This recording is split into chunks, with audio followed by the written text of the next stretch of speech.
السلام علیکم ورحمۃ اللہ وبرکاتہ۔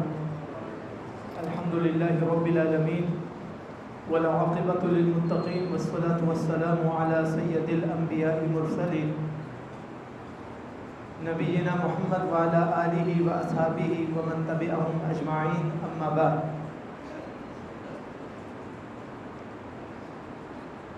آج جس مختصر سی گفتگو کو کرنے کے لیے موضوع کا انتخاب کیا ہے، وہ موضوع ان مسلمان کے بارے میں ہے جو ہر مملکت میں پائے جاتے ہیں، مگر مملکت سے معاملات کی خرابی کی بنا پر انہیں خلاف او خارج عن الملہ قرار دے دیا جاتا ہے۔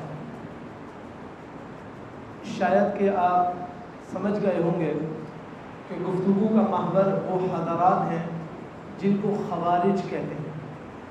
اب خوارج ہوتے کون ہیں اور ان میں کون سی علامتیں پائی جاتی ہیں، اور کیا ایک عام شخص کو اختلاف کی بنا پر خارجی کہنا درست ہے یا درست نہیں ہے، یا جو شخص بھی حکومت کے خلاف علم بغاوت بلند کر دے کیا وہ خارجی ہے یا اس کی کچھ اور صفات ہیں۔ تو ہم مختصراً اس کو سمجھیں گے تاکہ ہمیں پتہ چلے کہ خوارج کسے کہتے ہیں اور وہ کون کون سی علامات ہیں جو جب پائی جائیں تو بندے میں خوارجین کی صفات پائی جاتی ہیں۔ اس سلسلے میں جو پہلی نشانی ہے وہ سمجھ لیجئے کہ جب ایک شخص کلمہ گو، کلمہ بھی پڑھتا ہو، نمازیں بھی پڑھتا ہو، عبادات بھی کرتا ہو، مگر اس کی عبادات میں غلو، انتہائی زیادہ تشدد مزاجی پائی جائے اور اعمال میں بھی تشدید پائی جائے، تو اس تشدید کی بنا پر اس کے اس عمل کو اور اس کے اس کیفیت کو اتنا زیادہ شیطان انکریج کرتا ہے کہ وہ کرتے کرتے کرتے کرتے اپنے علاوہ تمام لوگوں کو مذہب سے نکالنے والا، تصور کرنے والا بن جاتا ہے۔ جیسے کہ صحیح مسلم کی روایت ہے، رسول اللہ صلی اللہ علیہ وسلم نے فرمایا یقرؤون القرآن لیس قراءتکم الی قراءتہم بشیء، وہ لوگ قرآن کریم کیسے پڑھیں گے کہ تمہارا جتنا بھی اعلیٰ درجے کا پڑھنا کیوں نہ ہو، ان کے آگے وہ بالکل ہیج ہوگا، اس کی کوئی حیثیت نہیں ہوگی۔ ولا صلاتکم الی صلاتہم، اور تمہاری اخلاص سے بھری ہوئی نمازیں ان کی صلات کے آگے ایک حیثیت میں ہی نہیں ہوگی۔ ولا صیامکم الی صیامہم، اور تمہارے سنت کے مطابق روزوں کا رکھنا ان کے روزوں کے آگے اس کی کوئی حیثیت نہیں ہوگی۔ بشیء کا مطلب کیا ہے؟ یہاں نکرہ کے لیے تنوین لائی گئی کہ کچھ بھی حیثیت نہیں ہوگی، اس قدر وہ اعمال میں کثرت کرنے والے اور غلو کرنے والے ہوں۔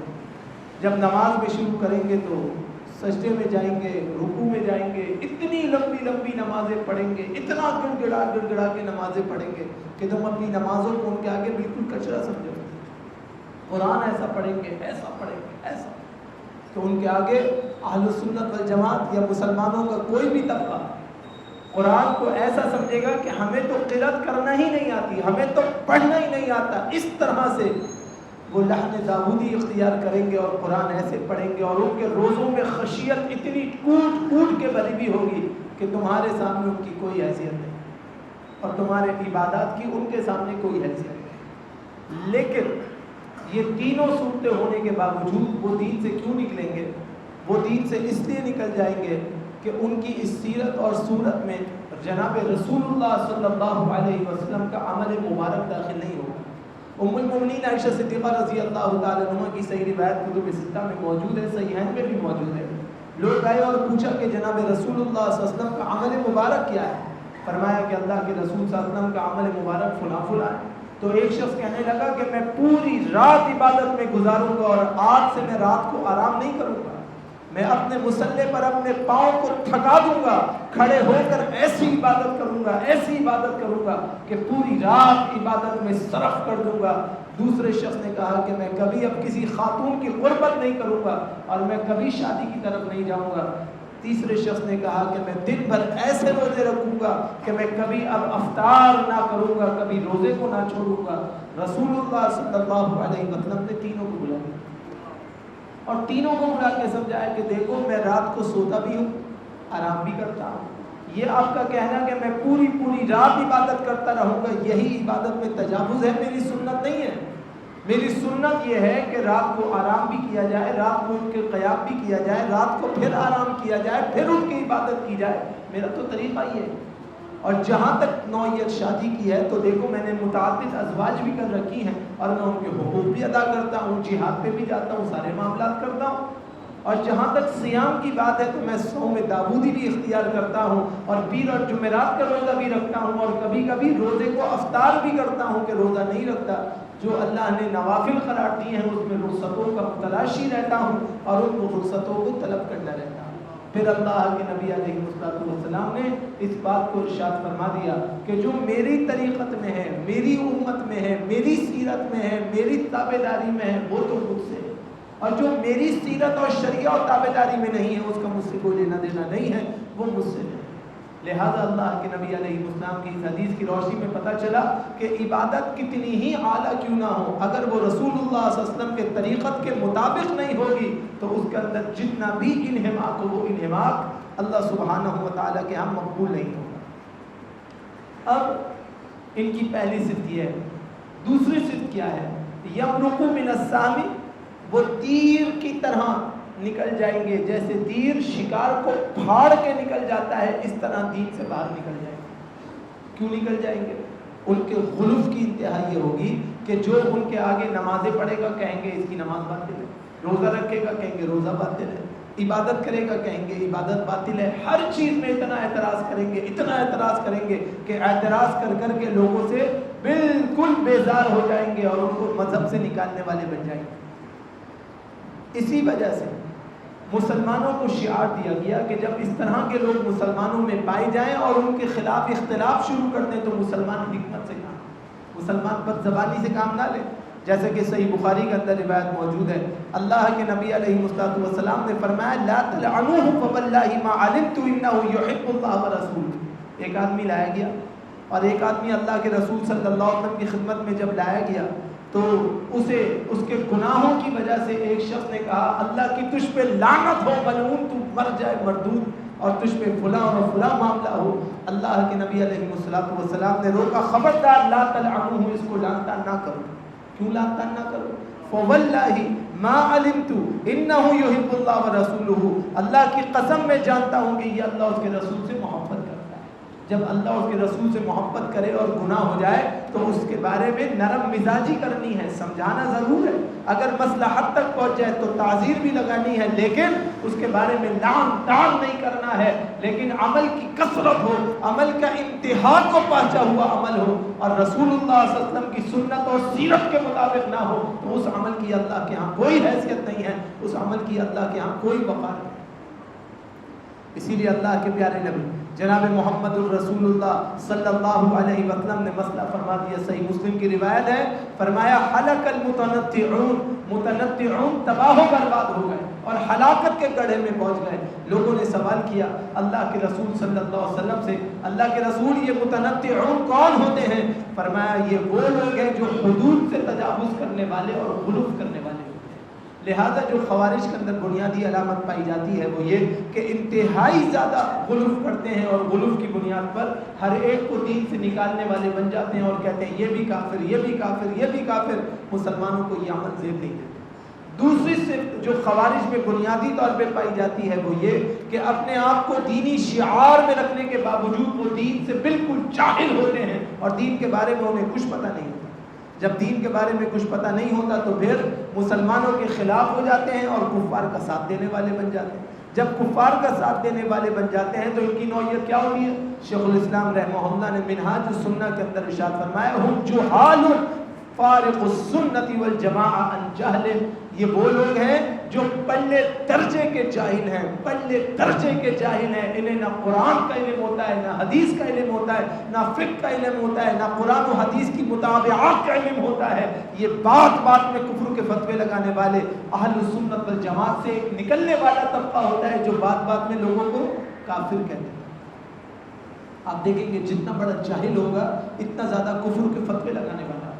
اور جتنا بڑا عالم ہوگا اس قدر وہ لوگوں کو دین سے نکالنے میں پرہیز کرے گا، لوگوں کو دین میں لانے کی کوشش کرے گا، نکالنے کی کوشش نہیں کرے گا، لوگوں کو دین کی قربتوں میں لانے کی کوشش کرے گا، ان کے لیے بشارتیں سنائے گا، ان کو نفرتوں اور بغض اور حسد اور عناد کی بنا پر کبھی بھگانے کی کوشش نہیں کرے گا۔ یہ مسلمان کے اندر بنیادی وصف پایا جاتا ہے۔ اسی لیے جو تیسری نشانی بیان کی گئی خوارجین کی وہ یہ ہے کہ مسلمان حاکم کیسا بھی ہو، اللہ کے نبی علیہ السلام نے فرمایا جب تک وہ کلمہ گو ہو اور اپنے آپ کو علل اعلان کافر نہ کہے اس وقت تک اس کے خلاف علم بغاوت بیان نہ کرے۔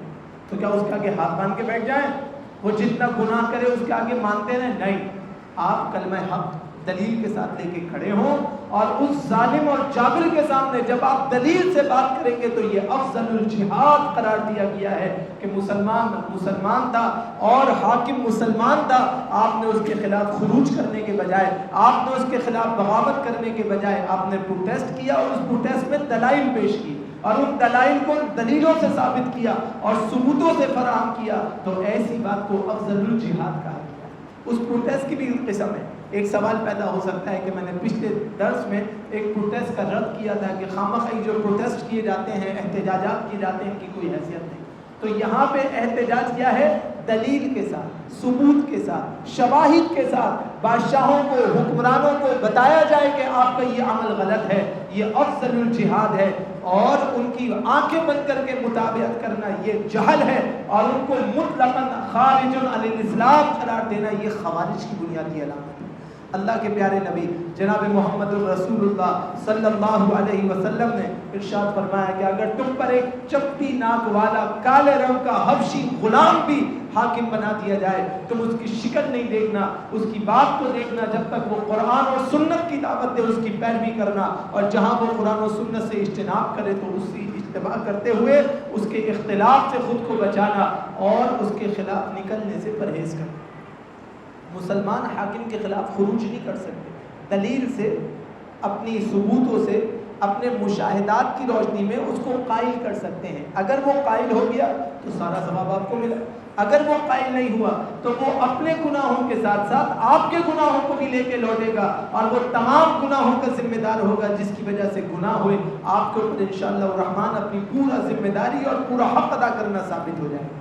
چوتھی علامت جو خوارج کے اندر پائی جاتی ہے وہ کیا ہے؟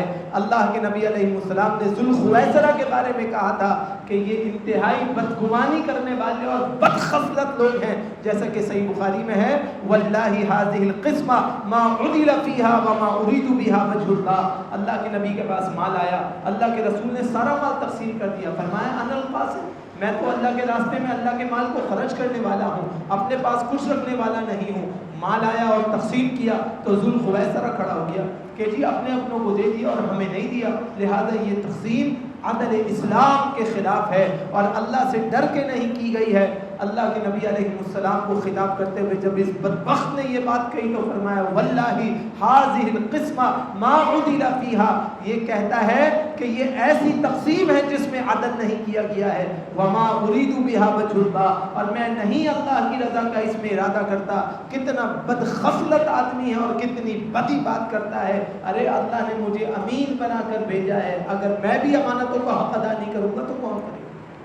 لہذا ان کی بدخصلتیں، ان کی بدگمانیاں اس قدر زیادہ ہو جاتی ہیں کہ یہ اپنی بدگمانیوں کے محور میں ایک ہوائی محل بناتے ہیں، اس ہوائی محل میں بیٹھ کر اپنے آپ کو محفوظ، سیکیور اور دوسروں کو غیر محفوظ قرار دیتے ہیں، اور پھر جو ان کو سمجھانے کے لیے، ان کو بتانے کے لیے، ان کو دلیل پیش کرنے کے لیے آئے یہ اس کے مقابلے میں آ جاتے ہیں اور اس کی قتل و غارت گری کو عام کر دیتے ہیں اور آسرا کیے بغیر اس کے خون کو بہانا جائز قرار دیتے ہیں۔ سورۃ الفتح آیت نمبر 39 میں اللہ سبحانہ وتعالی ارشاد فرما رہا ہے محمد الرسول اللہ والذین معہ اشداء علی الکفار رحماء بینہم۔ مسلمانوں کی شان یہ ہے کہ مسلمان تو آپس میں ایک دوسرے پہ رحم کرنے والے ہیں، یہ مسلمانوں پہ ہتھیار اٹھاتے ہیں، مسلمانوں کی کیفیت یہ ہے کہ مسلمان ایک دوسرے سے درگزر کرنے والے ہیں، یہ مسلمانوں کے چن چن کے عیوب کو پیش کرتے ہیں۔ صحیحین کی روایت ہے، اللہ کے پیارے نبی علیہ السلام نے مسجد میں دیکھا کہ ایک آدمی کھلے تیر لے کے جا رہا تھا، فرمایا اس کی نوکوں کو ڈھانپ لے، ایسا نہ ہو کہ کوئی شیطان اس کی نوک سے کسی مسلمان کو تکلیف پہنچا دے اور یہ کسی مسلمان کو لگے تو اس کے لیے تکلیف کا سبب بنے۔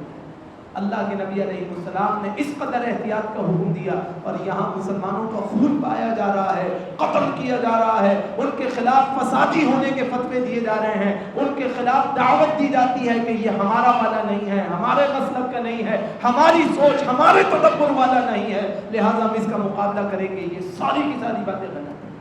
مسلمان اسلام کی بات کرتا ہے، قرآن کی بات کرتا ہے، حدیث کی بات کرتا ہے، پورا سوشل میڈیا آپ کو بھرا ہوا ملے گا کہ لوگ دعوت دیتے ہیں کہ یہ ہم سے اختلاف کرتا ہے۔ آپ سے اختلاف کی دلیل کیا ہے کہ آپ کے قرآن سے اختلاف کرتا ہے، تو کہیں گے نہیں نہیں نہیں قرآن تو ایک ہی ہے۔ آپ کی حدیث سے اختلاف کرتا ہے، نہیں نہیں نہیں حدیث تو ایک ہی ہے۔ یہ اختلاف کرتا ہے ہمارے اس مذہب سے جس مذہب کی بنیاد نہ قرآن پہ ہے نہ حدیث پہ ہے، یہ اس سے اختلاف کرتا ہے کہ ہمارے ہاں یہ ہے اور ان کے ہاں۔ یہی بدگمانیاں اور بدخصلتیں میرے بھائی خوارج کی انتہا تک لے جاتی ہیں، یہاں تک کہ وہ ہر ایک کو کافر قرار دیتے ہیں اور مذہب سے نکالنے والے بن جاتے ہیں۔ اسی لیے سورہ مائدہ آیت نمبر 54 اللہ سبحانہ و تعالیٰ فرما رہا ہے، یا ایھا الذین آمنوا من یرتد منکم عن دینہ فسوف یأتی اللہ بقوم یحبهم ویحبونہ۔ فرمایا جو لوگ ایمان والے یاد رکھیں اللہ کے دین کو لانے کے بعد اس سے پلٹ گئے تو ان قریب اللہ ان کو مٹا دے گا، ان کی جگہ ان لوگوں کو پیدا کرے گا جو اللہ سے محبت کریں گے، اللہ ان سے محبت کرے گا۔ اذلۃ علی المؤمنین، ایمان والوں کو دل سے لگانے والے ہوں گے، عزت علی الکافرین، کافروں پہ سختی کرنے والے ہوں۔ آج ہماری صفت کیا ہے؟ اللہ کے رسول صلی اللہ علیہ وسلم نے فرمایا جب کافر جا رہا ہو مسلمانوں کے علاقے سے تو اسے دھکیلو کہ دیوار کے قریب ہو کر جائے، اور آج آپ کی کیفیت کیا ہے کہ جب کافر جا رہا ہوتا ہے تو مسلمانوں کو دھکیل دیا جاتا ہے، زبردستی دکانیں بند کرا دی جاتی ہیں، زبردستی آپ کو گھر میں بٹھا دیا جاتا ہے، مکمل کریک ڈاؤن کر دیا جاتا ہے کہ آپ کی کوئی اوقات نہیں۔ کیوں اوقات نہیں؟ اس لیے کہ ہم قرآن و سنت کو اس طرح قبول نہیں کر رہے جس طرح قبول کرنے کا حق ہے۔ ہم اس جہل میں مبتلا ہو گئے جو جہل قرآن اور سنت کے خلاف ہے، ہم اس بدگمانی اور بدخصلتوں میں مبتلا ہو گئے کہ جو ایک مسلمان پر غلط فتوے لگا رہے ہیں، اور ہم ایک غلط نیشن میں مبتلا ہو گئے کہ آج کا مسلمان سمجھتا ہے جب تک دوسرے کو گالی نہیں دوں گا جب تک میری عزت نہیں ہوگی۔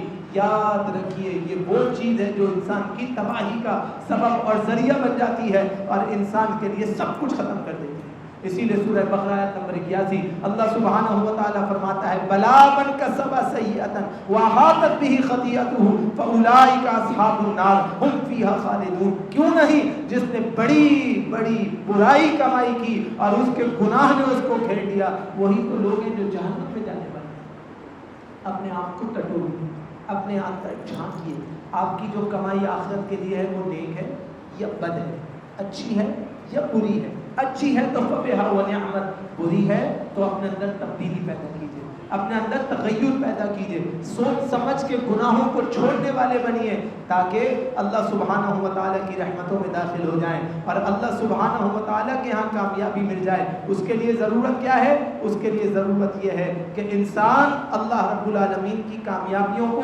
حاصل کرنے کے لیے اللہ کے بتائے ہوئے طریق پہ چلے، جیسے اللہ کہتا ہے ویسے چلے۔ اسی لیے فرمایا یا ایھا الذین آمنوا، ایمان والو تم نے کیا کرنا ہے؟ لا تبطلوا اعمالکم، اپنے اعمال کو باطل نہیں کرنا ہے۔ ایمان والے کا عمل کس طرح باطل ہوتا ہے؟ اس کی صورت یہی ہے کہ وہ ایک ناجائز مصرف میں استعمال ہو جاتا ہے اور اسے پتہ بھی نہیں چلتا کہ وہ کس وقت استعمال ہوا۔ یاد رکھیے سنن ترمذی کی روایت ہے، اللہ کے پیارے نبی جناب محمد الرسول اللہ صلی اللہ علیہ وسلم نے اس کا عہدہ بیان کر دیا۔ وہ عہدہ کیا ہے؟ آخری بات ہے، وہ عہدہ یہ ہے، اصول ضابطہ یہ ہے کہ مسلمان کو پتہ بھی نہیں چلتا کہ کب وہ اپنے گناہوں کی وجہ سے، اپنے کسی قول کی وجہ سے جہنم کی قار گہرائی میں اس طرح گرتا ہے کہ اسے کچھ خبر نہیں ہوتی کہ کب میں اپنے قول یا اپنے عمل کی وجہ سے جہنم کی گہرائی تک پہنچا۔ لہٰذا اللہ نے آپ کو سوچ دی ہے، سمجھ دی ہے، صلاحیت دی ہے، ایمان دیا ہے، سوچنے سمجھنے کی تدبیری صلاحیت دی ہے، اپنی حفاظت کی، زبان کی حفاظت کیجیے، عمل کی حفاظت کیجیے، اپنی زبان سے بدگمانی کرنے سے بچیے، اپنے دل میں بدخصلتیں پیدا ہونے سے بچیے، اپنے دماغ میں بدمزاجیت پیدا کرنے سے بچیے، زبان سے کلمہ حق کہیے، قرآن اور سنت کی تابعداری کیجیے، مسلمانوں کو قریب کیجیے، اختلافات سے اپنے آپ کو بچائیے، اسی میں کامیابی اور کامرانی ہے۔ اور جب تشدد مزاجی ہو جائے تو تشدد مزاجی سے خود کو بچانے کے لیے کیا کریں؟ قرآن کریم اور حدیث شریف کا سہارا لیں۔ فَإِن تَنَازَعْتُمْ فِي شَيْءٍ فَرُدُّوهُ إِلَى اللَّهِ وَرَسُولِهِ۔ جب تم میں اختلاف ہو جائے تم اللہ کی طرف پلٹ جاؤ، اس کے رسول کی طرف پلٹ جاؤ۔ وَأُولِي الْأَمْرِ مِنْكُمْ، اللہ کے بتائے ہوئے طریقے پہ چلنے والے جو صحابہ کرام اولو الامر تھے ان کے طریقے پہ چل جاؤ تو تم کامیاب اور کامران ہو جاؤ گے۔ یہی کامیابی کی دلیلیں ہیں۔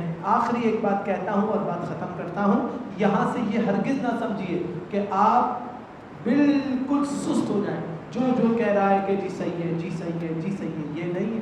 ہر بات کو قرآن اور حدیث کی کسوٹی پہ پرکھیے، اگر قرآن اور حدیث کے مطابق ہے قبول کیجیے، قرآن اور حدیث کے مطابق نہیں ہے اس سے خود کو بچائیے تاکہ قرآن و حدیث پہ عمل کرنے والے بنے، اسی پر جئیں، اسی پہ مریں۔ اللہ سے دعا کرتے ہیں رب ذوالجلال مجھے آپ کو ہم تمام کو ان خوارج کی عادتوں اور علامتوں سے بچنے کی توفیق عطا فرمائے، اور اللہ ہم سب کو متبع سنت جینے کی اور متبع سنت خاتمہ بالخیر ہونے کی اور عقیدہ اسلام کی شہادت کے ساتھ اللہ کے ہاں حاضر ہونے کی توفیق عطا فرمائے۔ اقول قولی ھذا استغفر اللہ لی ولکم ولسائر